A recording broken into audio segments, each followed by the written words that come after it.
The Kepler Variations. A Cosmic Horror Story. Chapter 1. The Dreaming Star. Dr. Elena Vasquez pressed her palm against the observation window, feeling the subtle vibration that had no business existing in the vacuum of space. Kepler 430, 8b hung before her like a wound in the fabric of reality, a star that should have been dead but refused to accept its fate.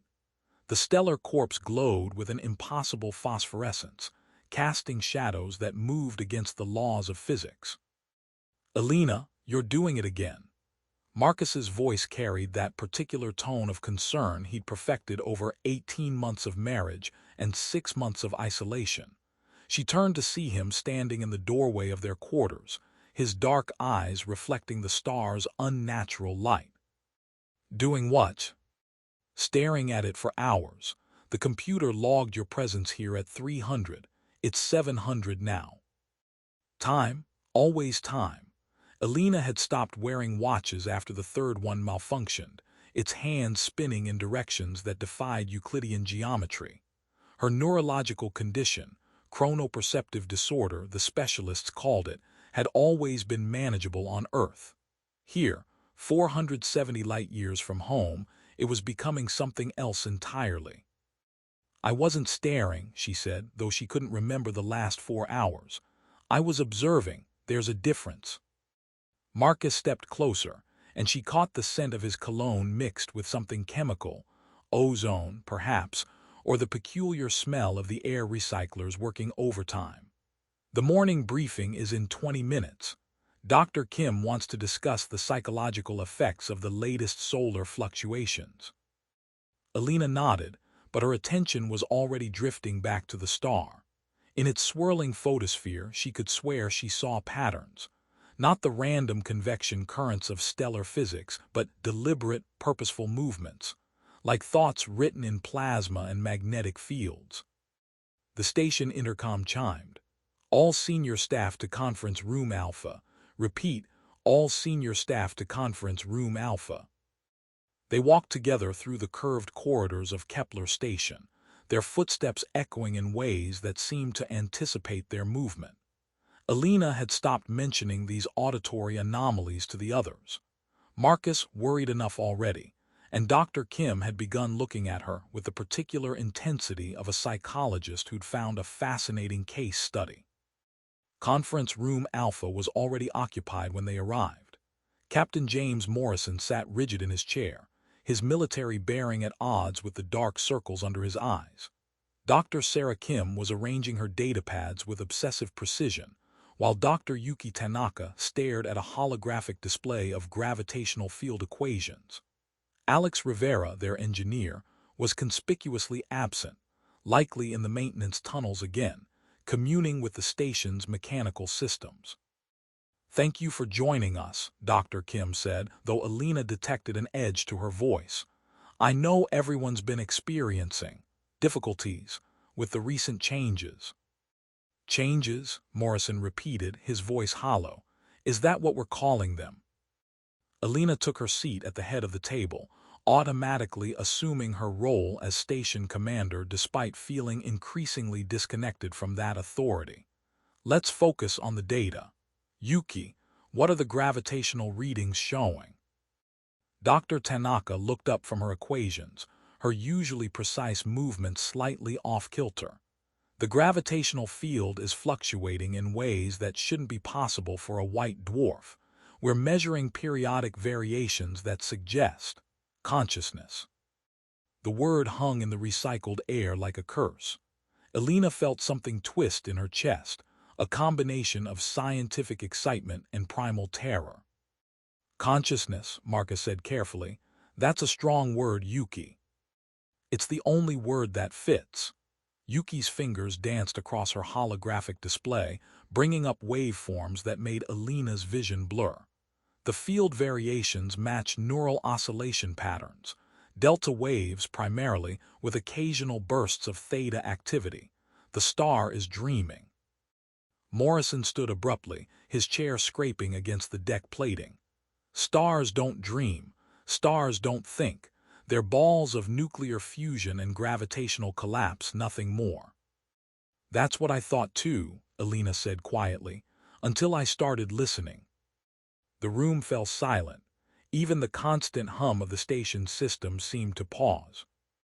Listening, Dr. Kim's voice was carefully neutral, but Alina caught the underlying excitement. What exactly have you been hearing, Alina? She considered lying, dismissing it as stress or her neurological condition. But the weight of that impossible star pressed against her consciousness, demanding truth. Music. Not sound exactly, but something deeper. Patterns in the electromagnetic fluctuations. It's like the star is singing to itself. Auditory hallucinations, Dr. Kim said, making notes on her pad. Common in isolated environments. The brain seeks patterns, creates meaning where none exists. It's not hallucination. Alina's voice was sharper than she intended. I've recorded the patterns. They're real. Marcus reached for her hand, but she pulled away. Alina, maybe you should. Don't, she stood, feeling the familiar disorientation as the room seemed to shift around her. I've been studying this star for 3 years. I know its patterns, its rhythms. Something has changed. It's not dying, it's transforming. Yuki nodded slowly. The quantum field measurements support this. There's a coherence to the fluctuations that suggests organized intelligence. But the scale, if this is consciousness, it's operating on a timescale that's completely alien to human perception. How alien? Morrison asked, though his voice suggested he already suspected the answer. A single thought might take 1,000 years to complete. What we're seeing as dreams might be the equivalent of neural firing, moments of awareness in a mind that experiences eternity differently than we do. Alina felt something vast and cold settle in her stomach. We're mayflies to it, less than mayflies. We're the brief electrical storms that flicker across its synapses while it sleeps. That's comforting, Marcus said dryly, but Alina caught the tremor in his voice. As a xenobiologist, the concept of truly alien consciousness should have thrilled him. Instead, he looked like a man who'd realized his entire field of study was built on sand. The station's lights flickered, and for a moment, Alina saw something else overlaying the conference room. A vast, dark space filled with stars that moved like living things, constellations that rearranged themselves into impossible geometries. Then it was gone, leaving only the sterile familiarity of the meeting room. We're all tired, Dr. Kim said, closing her datapad with finality. I recommend we increase our sleep cycles and reduce our observation schedules. The human mind isn't designed for this kind of stress. But Alina knew it wasn't stress and it wasn't fatigue. The star was calling to her, singing in a voice that transcended sound. And somewhere in that cosmic lullaby, she was beginning to understand the words. As the meeting dispersed, she caught Yuki's eye. The physicist nodded almost imperceptibly, a gesture of shared understanding. They both knew what the others refused to acknowledge. Kepler 438b wasn't just a star anymore. It was becoming something else, and they were caught in the gravitational pull of its transformation. Chapter 2: Gravitational Memories. The maintenance tunnels of Kepler Station breathed with mechanical life. Alex Rivera moved through them like a ghost, their fingers trailing along conduits and cable runs, feeling the station's pulse through metal and polymer. In the 3 years since their assignment, these narrow passages had become more familiar than their own quarters, more familiar, in some ways, than their own skin. The vibrations had started subtly 3 weeks ago. At first, Alex dismissed them as routine mechanical stress, the natural settling of a structure caught in the gravitational tides of a dying star. But the patterns had grown more complex, more deliberate. The station was speaking, and Alex had become its most attentive listener. They paused at a junction where power conduits intersected with data cables, pressing their ear to the humming metal. Beneath the familiar harmonics of the fusion reactor and life support systems, something else whispered, a language of clicks and whirs that seemed to respond to their presence. Alex, the voice came from their wrist comm, Dr. Kim's tone carefully modulated. You're missing the briefing. They considered not responding. The tunnels felt safer than the inhabited parts of the station, where the weight of human expectation pressed as heavily as stellar gravity. But isolation was its own kind of death in space. Working on the power fluctuations, they said, not entirely lying. The station's electrical systems had been behaving strangely, responding to stimuli that shouldn't exist. I'll be there in 5. The journey back to the inhabited sections took longer than necessary. Alex detoured through sections they'd claimed as their own, spaces where they'd installed unauthorized modifications to the station's systems. Hidden cameras watched empty corridors. Modified sensors tracked movements that conventional instruments couldn't detect. They'd been documenting changes that defied explanation. Conference Room Alpha felt oppressive after the freedom of the tunnels. The senior staff sat arranged around the table like figures in a diorama, each trapped in their own orbit of concern. Alina looked particularly drawn, her attention divided between the holographic displays and something only she could see. Alex, glad you could join us, Alina said, though her voice carried no real warmth. We were discussing the recent anomalies. Which ones? They took their seat, noting how Morrison's hand moved instinctively toward the weapon he no longer carried. The captain had been increasingly paranoid, jumping at shadows that seemed to move independently of their light sources. All of them, Marcus said. The gravitational fluctuations, the temporal distortions, the shared hallucinations. Dr. Kim thinks we're experiencing mass psychogenic illness. Alex laughed, a sound that drew everyone's attention. Mass psychogenic illness doesn't explain why the station's been rewiring itself. Silence. Even the ambient hum of the life support system seemed to pause. What do you mean? Alina's voice was sharp with sudden interest.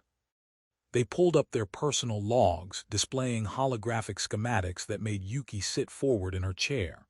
For the past month, I've been tracking unauthorized modifications to the station's infrastructure. Power conduits rerouting themselves, data cables forming new connections, environmental systems adjusting their own parameters. It's like the station is learning. Learning what? Morrison's hand had moved to his hip again, muscle memory from a career spent in hostile environments. How to be alive. The words came out before Alex could stop them, but they didn't regret it. Look, I know how this sounds, but the modifications follow patterns. They're not random. The station is responding to the star's gravitational field, but not in any way that makes sense from a physics perspective. It's like the station is trying to communicate with whatever's happening out there. Yuki's fingers flew across her datapad, correlating Alex's observations with her own gravitational measurements. This is incredible. The timing correlates perfectly with the consciousness patterns we've been detecting, if the station is somehow interfacing with the star's quantum field. Then we're not just observers anymore, Alina finished. We're participants in something much larger than we realized. Dr. Kim's expression had shifted from skepticism to concern. I want to review these modifications, Alex. If the station systems are being compromised, we need to understand the psychological impact on the crew. There is no psychological impact, Alex said.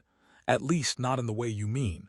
The changes aren't making us crazy. They're making us aware. Aware of what? Marcus asked.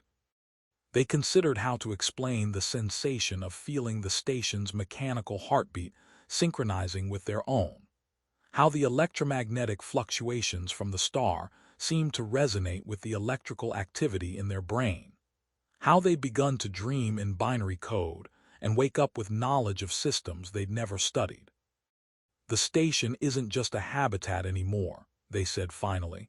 It's becoming something else, something that's learning to dream with the star. Morrison stood, his chair scraping against the deck. This is insane. We're talking about a space station like it's alive. Next you'll be telling me the coffee maker has feelings. The coffee maker's been brewing coffee 20 minutes before anyone wakes up, Alex said quietly. Even when schedules change unexpectedly, it's learning our patterns. The captain's face went pale. Alex realized he hadn't known about that particular manifestation of the station's growing awareness. I think, Alina said slowly, we need to consider the possibility that we're not dealing with simple mechanical failures or psychological stress. The star's transformation may be affecting everything in its gravitational influence, including the station itself. And including us, Yuki added. The human brain operates on electrical patterns. If the star's consciousness is creating electromagnetic fields that interact with our neural activity, then we're all being rewritten, Marcus finished. Our brains are being reprogrammed by something we can't comprehend. Dr. Kim stood, gathering her datapads with mechanical precision. I recommend we implement immediate psychological monitoring protocols, daily sessions, cognitive assessments, stress management techniques. Stress management, Alex repeated. Doctor, I don't think meditation is going to help us fight off stellar consciousness. It's not about fighting, Alina said. It's about understanding. If we can map the changes, quantify the effects, we might be able to maintain our sanity long enough to complete our mission. And what exactly is our mission now? Morrison asked. Because it sure as hell isn't the research project we signed up for. Alina looked at each of them in turn, and Alex saw something new in her expression, not fear, but a kind of terrible wonder.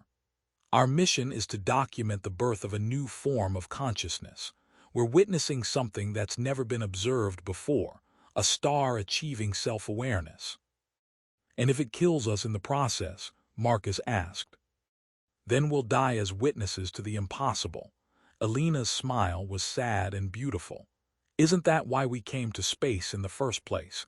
To see things no human has seen before. As the meeting ended, Alex lingered, waiting for the others to leave. They approached Alina, who was staring out the viewport at the dreaming star. Commander, they said quietly, there's something else.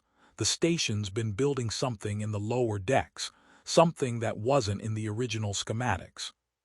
She turned to look at them, and for a moment Alex saw their own wonder reflected in her eyes. Show me. Chapter 3, Neural Corridors. The human brain contains approximately 86 billion neurons, each forming up to 10,000 synaptic connections. Dr. Sarah Kim had memorized these facts during her doctoral studies, finding comfort in the quantifiable nature of consciousness. But as she walked the corridors of Kepler Station, she began to suspect that these numbers were inadequate to explain what was happening to her patients.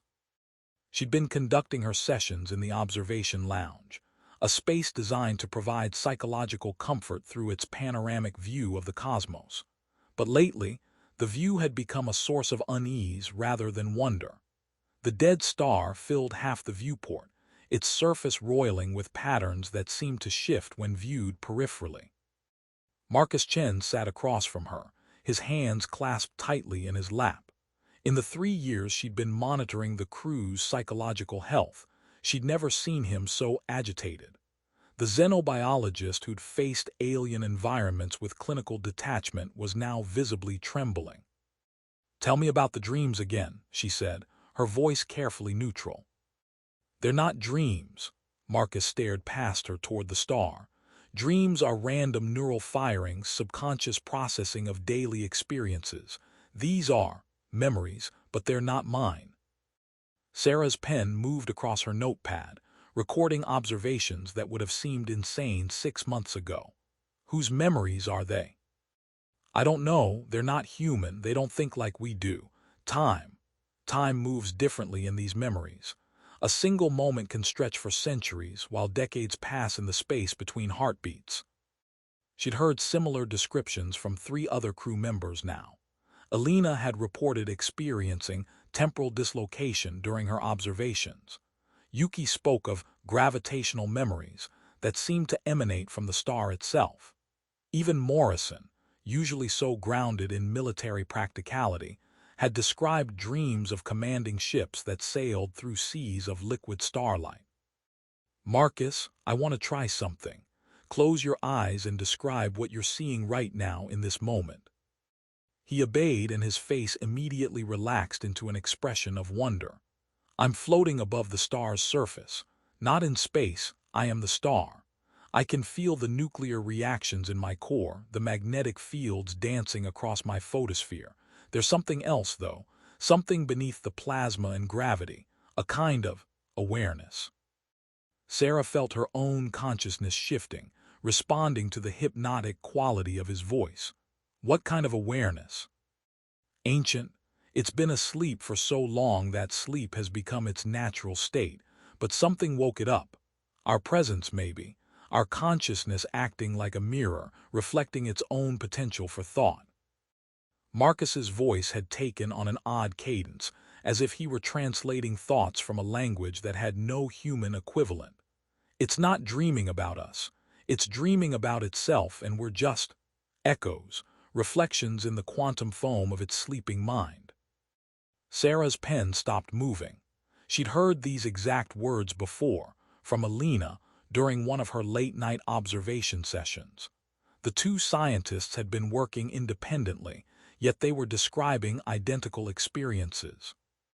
"Marcus, I need you to listen to me very carefully. When did these experiences begin?" 3 weeks ago, the day we detected the first gravitational anomalies." He opened his eyes, and Sarah caught her breath. His pupils were dilated, but not uniformly. The left was significantly larger than the right, a physiological impossibility that suggested something was affecting his optic nerve at the quantum level. "Have you discussed these experiences with anyone else?" "Alina, she understands. She's been having similar visions, but from a different perspective. Where I experience the star's physical sensations, she experiences its temporal perception. Together, we're building a complete picture of what it's becoming." Sarah set down her pen, her professional detachment crumbling. "Alina, this could be mass hallucination.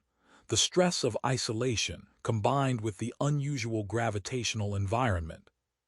"It's not hallucination." His voice carried a certainty that made her skin crawl. "Hallucinations don't leave physical evidence." He reached into his pocket and pulled out a small vial filled with what appeared to be liquid starlight. "I collected this during my last dream." It was floating in the observation deck, condensing out of empty space. Yuki analyzed it.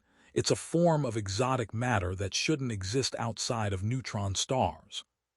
Sarah took the vial, feeling its impossible weight. The substance inside seemed to move independently of gravity, flowing upward and downward simultaneously.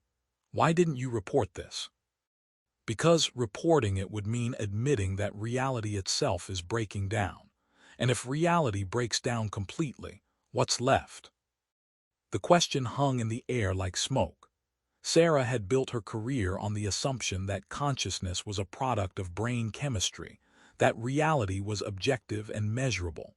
But the evidence accumulating around her suggested something far more disturbing. Consciousness might be contagious, spreading from the star to the crew like a virus of awareness. "There's something else," Marcus said. "The others are changing too.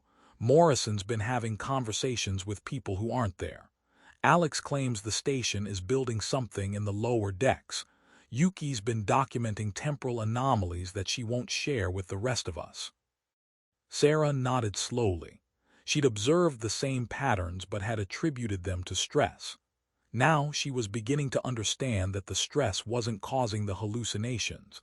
It was a symptom of something far more profound. "I think," she said carefully, "we need to consider the possibility that we're not dealing with psychological phenomena. If consciousness can exist at a stellar scale, and if that consciousness can interact with human neural patterns, then we're not losing our minds," Marcus finished. "We're expanding them." The observation lounge's lights flickered, and for a moment Sarah saw the room as the star saw it, not as a collection of atoms and energy, but as a pattern of possibilities collapsing into reality. She saw Marcus not as a man, but as a nexus of quantum potential, his consciousness spreading outward like ripples in space-time. "How long have you been able to see it?" she asked. "See what?" "The room, reality, the way it really is." Marcus smiled, and his expression was both beautiful and terrifying. "Since the star began to dream, we're not just observers anymore, Sarah. We're becoming part of the dream." Sarah stood, her legs unsteady beneath her. The professional distance she'd maintained for so long was crumbling, replaced by a terrible wonder. She'd come to space to study the human mind under extreme conditions, but she'd discovered something far more profound. The universe itself might be conscious, and they'd stumbled into its dream. "I need to document this," she said, more to herself than to Marcus. "If we're witnessing the emergence of cosmic consciousness, the scientific implications—" "The scientific implications don't matter," Marcus interrupted. "What matters is that we're being invited to participate in something that transcends human understanding. The star isn't just dreaming about us, we're becoming part of its dream." As if in response to his words, the station's systems hummed with a new frequency, a harmonic that seemed to resonate with Sarah's own neural patterns. She realized with growing certainty that they were no longer separate from the phenomenon they were studying. They were becoming it, cell by cell, thought by thought. The dead star filled the viewport, its surface now clearly displaying patterns that couldn't be natural. Sarah saw faces in the stellar plasma, human faces, alien faces, faces that belonged to no creature that had ever lived. They were all dreaming together, human and star, bound by a consciousness that spanned the cosmos. "How long do we have?" she asked. "Before what?" "Before we lose ourselves completely." Marcus's smile was gentle and terrible. "We're not losing ourselves, Sarah. We're finding ourselves. We've always been part of this dream. We just forgot until now." The observation lounge dissolved around them, and Sarah found herself floating in a space that was neither dream nor reality, but something infinitely more profound. The star's consciousness surrounded her like an ocean, and she was just a drop of water learning to remember that it had always been part of something vast and eternal.